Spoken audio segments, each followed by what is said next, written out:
I'm going to talk about the how I got the transmission hooked up to the rear end and installed in the vehicle.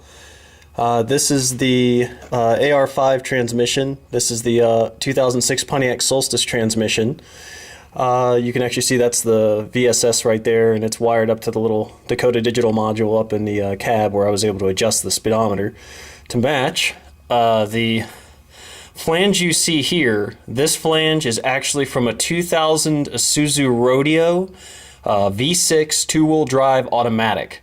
The flange actually, the yoke, the seal diameter, all that of the flange plugs right up to the Solstice transmission, so you can convert from the Solstice's kind of odd flange on the end of that AR5 there. You can actually put this flange in here. You will have to have a machine shop cut the flange down because it's too long. So when you get it, just slip it on, measure how far in you want the flange to go, and then take it to a machine shop and tell them to take the difference off of that, and then you'll get that flange on there. This drive shaft here is actually from a 2000 Ford Ranger automatic four-wheel drive. So this is actually just the main drive shaft that goes out. The earlier Rangers were a two-piece drive shaft with a carrier bearing, but this one, as you can see, has actually got a it's telescopic. So, and it was a bit too long. I had to have a local place cut the drive shaft down to proper length, but I was able to get that installed and everything bolted up. The U-joint is a conversion U-joint because the Isuzu Rodeo uses a Dana drive shaft, and it's a Dana style flange, so all that works there. So that's pretty much it, just getting you from like a Chevy style flange to a Ford style flange here. And they have catalogs. If you go to a good place, you can get the correct size and everything for your application. It's hard to see, but the shifter up here, this is actually I believe that came from a 2002 Toyota Tacoma. That shifter will actually bolt up to the AR5 transmission.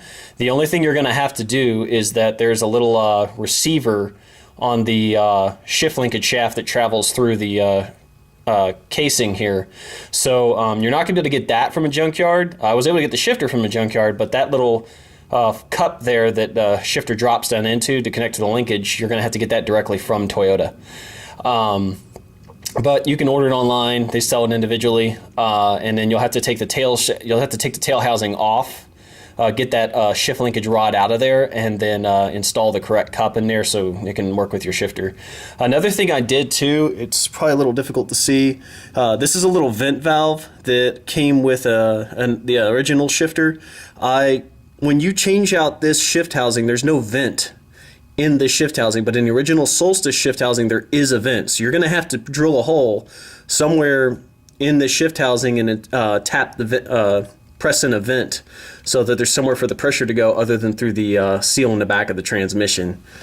Aside from that, I'm using the stock mounting bracket and the Solstice transmission mount.